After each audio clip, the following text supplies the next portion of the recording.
नमस्ते बहनों, परिजात academy MP में आपका स्वागत है। कैसी हैं आप सब? उम्मीद करते हैं आप सब अच्छी होंगे और लगातार अपनी पढ़ाई कर रहे होंगे। आज हम देखेंगे महिला पर्यवेक्षक 2025 के लिए बाल केंद्रित शिक्षा यानी सीडीपी का एक महत्वपूर्ण टॉपिक है। इस टॉपिक से 8 मार्च के दिन 10 से 12 नंबर का पूछा गया था। बाल केंद्रित शिक्षा जिनका पेपर 9, 10, 11 और 12, 13 को है वो जरूर इस वीडियो को देखें, क्योंकि व्यापम कोई भी पैटर्न बनाता तो उसको 5 दिन जरूर फॉलो करता है। इसलिए जिनका पेपर 9 को है, 10 को है, 11 को है, 12 और 13 को है, वो बाल केंद्रित शिक्षा के महत्वपूर्ण सवालों को जरूर करके जाए। चलिए शुरू करते हैं आज की वीडियो को। अगर आप उसको इस पीडीएफ चाहिए तो परिजात अकेडमी एमपी नाम से टेलीग्राम चैनल है, वहां से जुड़कर आप लोग इसकी पीडीएफ प्राप्त कर सकते हैं।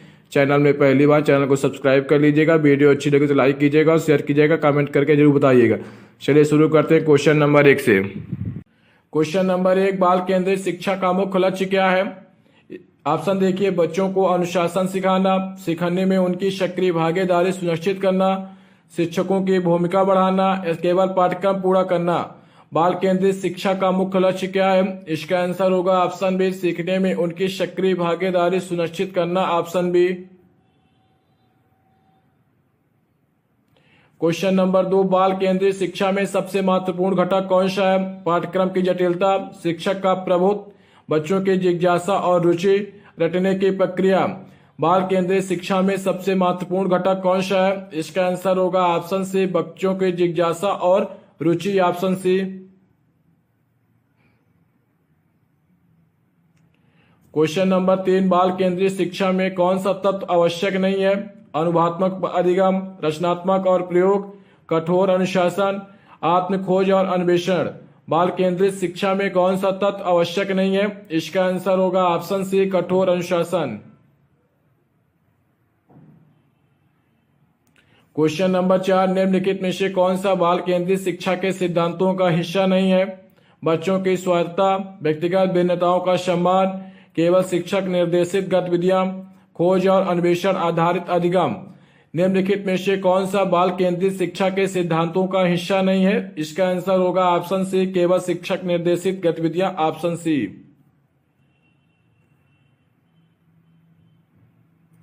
क्वेश्चन नंबर 5, शिक्षा बच्चों की प्राकृतिक प्रवृत्ति के अनुसार होनी चाहिए, यह विचार किस शिक्षाविद का है? John Dewey, Maria Montessori, B F. Skinner या थॉर्नडाइक। शिक्षा बच्चों की प्राकृतिक प्रवृत्ति के अनुसार होनी चाहिए, यह विचार किस शिक्षाविद का है? इसका आंसर होगा option B, Maria Montessori.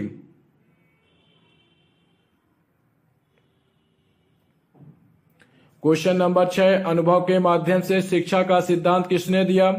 John Dewey, Brunner, पियाजे या वाइगोस्की। अनुभव के माध्यम से शिक्षा का सिद्धांत किसने दिया? इसका आंसर होगा ऑप्शन ए, जॉन डेवी।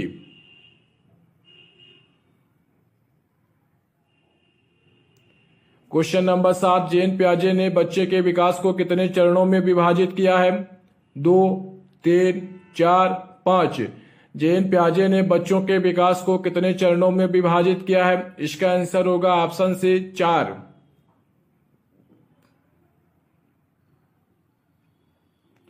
क्वेश्चन नंबर 8, नजदीकी विकास क्षेत्र यानी जेडपीडी की अवधारणा किसने दी? वाइगोस्की, पियाजे, स्किनर, थॉर्नडाइक। नजदीकी विकास क्षेत्र यानी जेडपीडी की अवधारणा किसने दी? इसका आंसर होगा ऑप्शन ए, वाइगोस्की।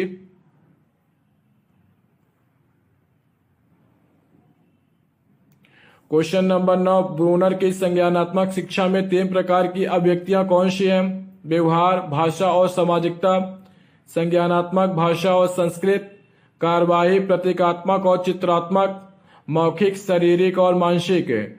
ब्रूनर की संज्ञानात्मक शिक्षा में 3 प्रकार की अभिव्यक्तियां कौन सी हैं? इसका आंसर होगा ऑप्शन सी, कार्यवाही, प्रतीकात्मक और चित्रात्मक, ऑप्शन सी।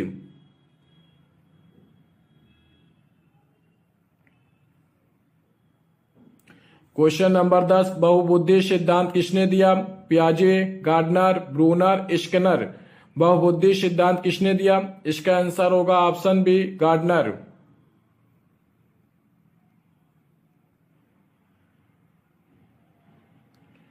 क्वेश्चन नंबर 4, खोज आधारित शिक्षण में किसका महत्व अधिक होता है? रटने की प्रक्रिया, शिक्षक के निर्देश, बच्चों की स्वायत्त खोज या परीक्षा परिणाम। खोज आधारित शिक्षण में किसका महत्व अधिक होता है? इसका आंसर होगा ऑप्शन सी, बच्चों की स्वायत्त खोज, ऑप्शन सी।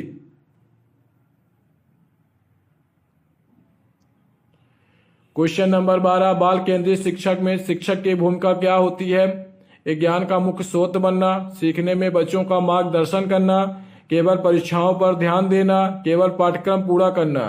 बाल केंद्रित शिक्षा में शिक्षक की भूमिका क्या होती है? इसका आंसर होगा ऑप्शन बी, सीखने में बच्चों का मार्गदर्शन करना, ऑप्शन बी।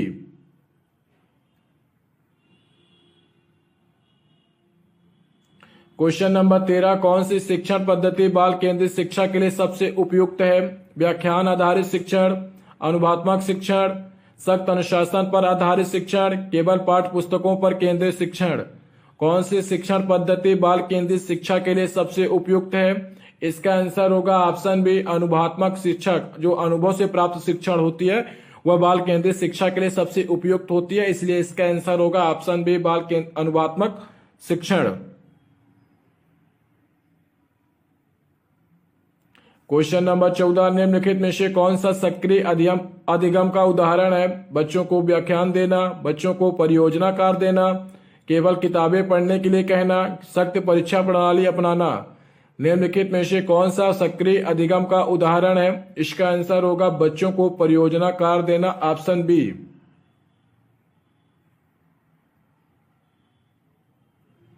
क्वेश्चन नंबर 15, पियाजे के अनुसार संवेदी मोटर अवस्था में बच्चे क्या सीखते हैं?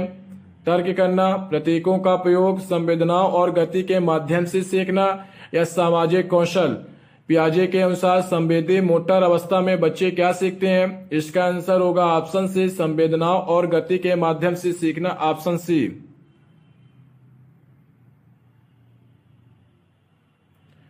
क्वेश्चन नंबर 16, बाल केंद्रित शिक्षा में मूल्यांकन कैसे होना चाहिए? सतत और व्यापक, केवल वार्षिक परीक्षा आधारित, केवल अंक आधारित, बच्चों पर दबाव डालने वाला।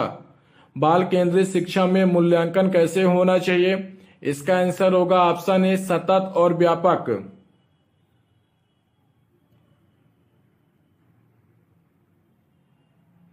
क्वेश्चन नंबर 17, संचार कौशल, समस्या समाधान और टीम वर्क किस प्रकार के मूल्यांकन में आते हैं?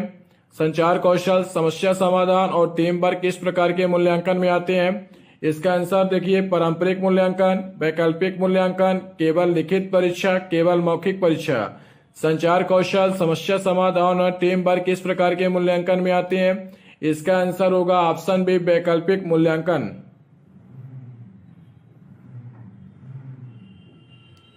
क्वेश्चन नंबर 18, कौन सा मूल्यांकन तरीका बाल केंद्रित शिक्षा के अनुरूप है? केवल लिखित परीक्षा, परियोजना कार्य और अवलोकन, कक्षा में मौखिक परीक्षण, केवल बहुविकल्पी परीक्षा।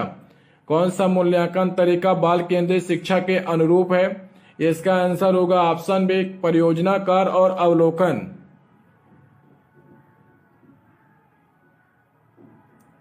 क्वेश्चन नंबर 19, सतत और व्यापक मूल्यांकन का मुख्य उद्देश्य क्या है? बच्चों की समग्र प्रकृति पर ध्यान देना, केवल परीक्षा परिणामों पर ध्यान देना, बच्चों को दंडित करना, केवल सैद्धांतिक ज्ञान बढ़ाना। सतत और व्यापक मूल्यांकन का मुख्य उद्देश्य क्या है? बच्चों की समग्र प्रगति पर ध्यान देना, ऑप्शन ए।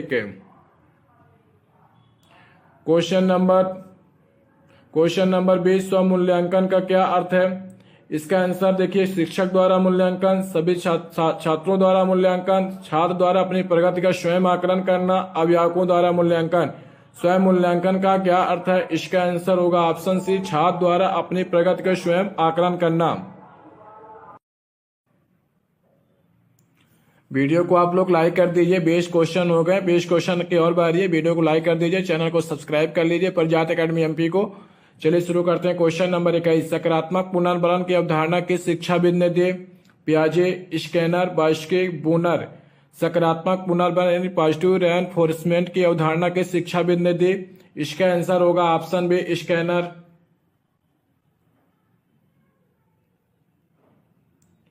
क्वेश्चन नंबर 22, पियाजे के अनुसार कौन सा संज्ञानात्मक विकास चरण 7 से 11 वर्ष के बच्चों के लिए उपयुक्त है?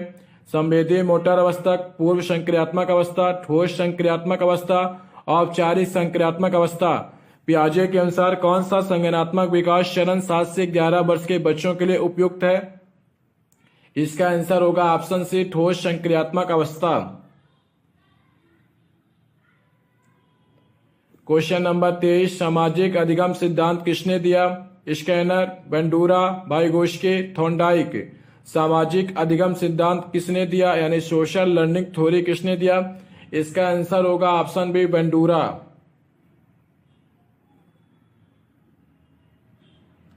क्वेश्चन नंबर 24 मॉडलिंग की अवधारणा किससे संबंधित है? पियाजे के संज्ञानात्मक विकास के सिद्धांत से, बेंडूरा के सामाजिक अधिगम सिद्धांत से, गार्डनर के बहुबुद्धि सिद्धांत से, बूनर के संज्ञानात्मक अधिगम के सिद्धांत से। मॉडलिंग की अवधारणा किससे संबंधित है? इसका आंसर होगा ऑप्शन बी बेंडूरा के सामाजिक अधिगम के सिद्धांत से, ऑप्शन बी। ये चारों ऑप्शन में आप पूछ लिया जा सकता है कि संज्ञानात्मक विकास का सिद्धांत किसने दिया, तो इसका आंसर होगा पियाजे। सामाजिक अधिगम का सिद्धांत किसने दिया? बेंडूरा ने। अब पूछ लेगा बहुबुद्धि का सिद्धांत किसने दिया, तो गार्डनर है। और पूछ लेगा संज्ञानात्मक अधिगम का सिद्धांत किसने दिया, तो बूनर ने। ये चारों ऑप्शन को बड़े ध्यान से पढ़ लीजिए। इन चारों ऑप्शन में से एक क्वेश्चन हो सकता है कि आपके पेपर में आ जाए। क्वेश्चन नंबर 25 कौन सा घटक बालक के संज्ञानात्मक विकास में सबसे महत्वपूर्ण भूमिका निभाता है? वंशानुगत कारक, पर्यावरण, शिक्षा या उपरोक्त सभी? कौन सा घटक बालक के संज्ञानात्मक विकास में सबसे महत्वपूर्ण भूमिका निभाता है? इसका आंसर होगा वंशानुगत कारक भी होगा, पर्यावरण भी होगा, शिक्षा भी होगा। इसलिए इसका आंसर होगा उपरोक्त सभी, ऑप्शन डी। क्वेश्चन नंबर 26 बाल केंद्रित शिक्षा में गतिविधि आधारित शिक्षण क्यों महत्वपूर्ण है? क्योंकि यह बच्चों को अधिक अनुशासित बनाता है, क्योंकि यह परीक्षा में अच्छे अंक लाने में मदद करता है, क्योंकि यह बच्चों की रचनात्मक और जिज्ञासा को बढ़ावा देता है, क्योंकि यह इससे शिक्षक का कार्य आसान हो जाता है। बाल केंद्रित शिक्षा में गतिविधि आधारित शिक्षण क्यों महत्वपूर्ण है? इसका आंसर होगा क्योंकि यह बच्चों की रचनात्मक और जिज्ञासा को बढ़ावा देता है, ऑप्शन सी। क्वेश्चन नंबर 27 निम्नलिखित में से कौन सा कक्षा प्रबंधन की एक प्रभावी रणनीति है? बच्चों पर सख्ती करना, बच्चों को स्वायत्तता को प्रोत्साहित करना, केवल व्याख्यान देना, अनुशासन बनाए रखने के लिए दंड देना। निम्नलिखित में से कौन सा कक्षा प्रबंधन की एक प्रभावी रणनीति है? इसका आंसर होगा ऑप्शन बी बच्चों की स्वायत्तता को प्रोत्साहित करना, ऑप्शन बी। क्वेश्चन नंबर 28 बाल केंद्रित शिक्षा में समूह कार्य का क्या महत्व है? बच्चों को अनुशासन में रखने के लिए, बच्चों में सामाजिक कौशल विकसित करने के लिए, पाठ्यक्रम तेजी से पूरा करने के लिए, परीक्षा के लिए तैयार करने के लिए। बाल केंद्रित शिक्षा में समूह कार्य का क्या महत्व है? इसका आंसर होगा ऑप्शन बी बच्चों में सामाजिक कौशल विकसित करने के लिए, ऑप्शन बी।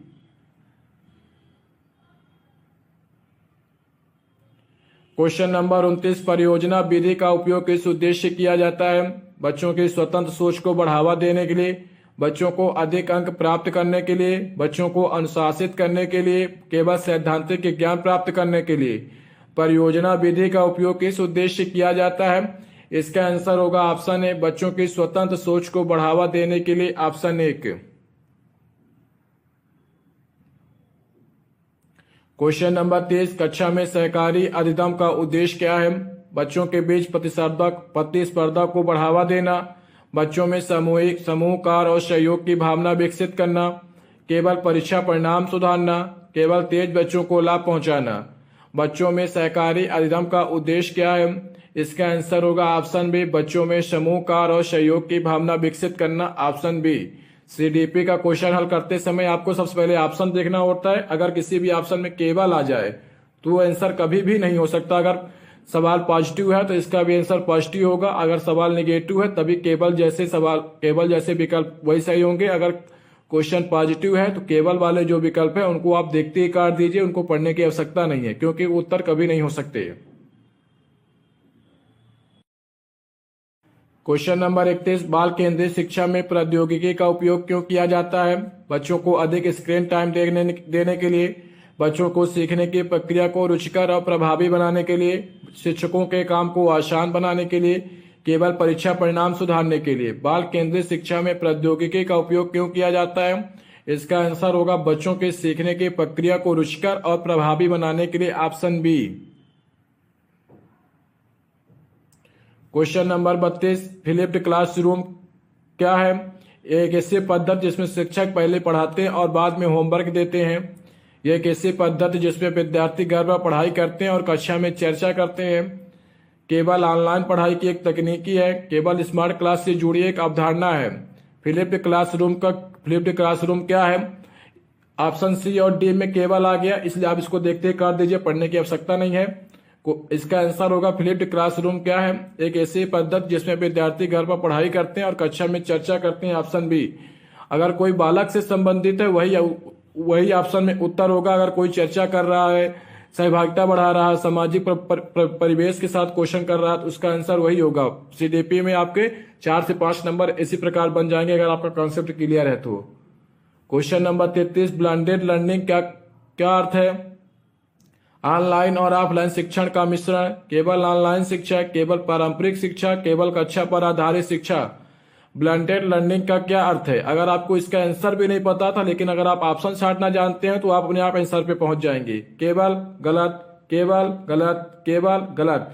इसलिए इसका आंसर होगा ऑनलाइन और ऑफलाइन शिक्षण का मिश्रण। क्वेश्चन नंबर 34, बाल केंद्रित शिक्षा में आर्टिफिशियल इंटेलिजेंस का उपयोग क्यों किया जाता है? बच्चों को रोबोटिक्स सिखाने के लिए, बच्चों को सीखने की गति को समझने और अनुकूलित करने के लिए, परीक्षा प्रणाली को कठिन बनाने के लिए, केवल शिक्षकों की सहायता के लिए। बाल केंद्रित शिक्षक में आर्टिफिशियल इंटेलिजेंस का उपयोग क्यों किया जाता है? यह भी सवाल पॉजिटिव है, इसलिए इसका आंसर केवल वाला तो होगा नहीं, इसलिए टिक को काट दीजिए।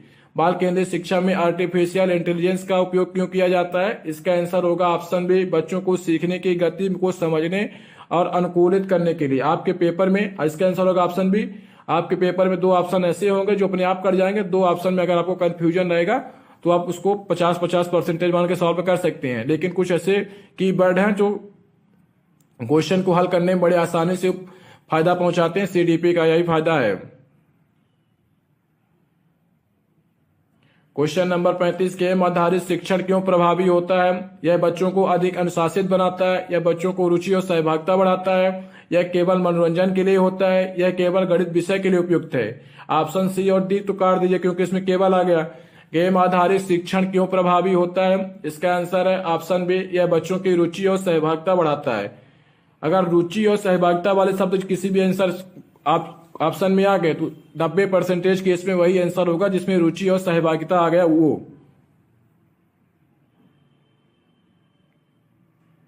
क्वेश्चन नंबर 36, सतत और व्यापक मूल्यांकन का प्रमुख लाभ क्या है? यह बच्चों की समग्र प्रगति को मापता है, यह केवल परीक्षा परिणामों पर ध्यान देता है, यह केवल शिक्षकों को लाभ पहुंचाता है, यह बच्चों को अनुशासन में रखता है। सतत और व्यापक मूल्यांकन का प्रमुख लाभ क्या है? ऑप्शन बी और सी में तो केवल आ गया, अपने आप काट दीजिए। अब बचे ऑप्शन ए और ऑप्शन डी। ऑप्शन डी को देखिए, बच्चों को अनुशासन में रखता है। कोई भी शिक्षा ये नहीं जो बच्चों को अनुशासन में रखती हो। बच्चा पूरी तरह से स्वतंत्र है।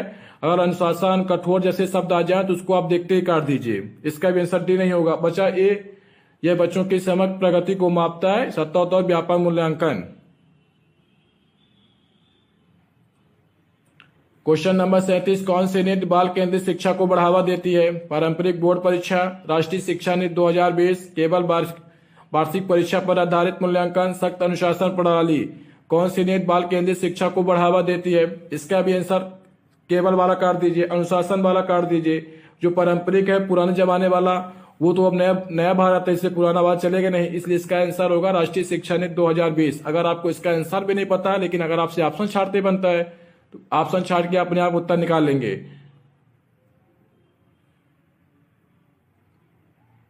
शिक्षा का अधिकार अधिनियम कब लागू हुआ? 2005, 2009, 2015, 2020। शिक्षा का अधिकार अधिनियम कब लागू हुआ?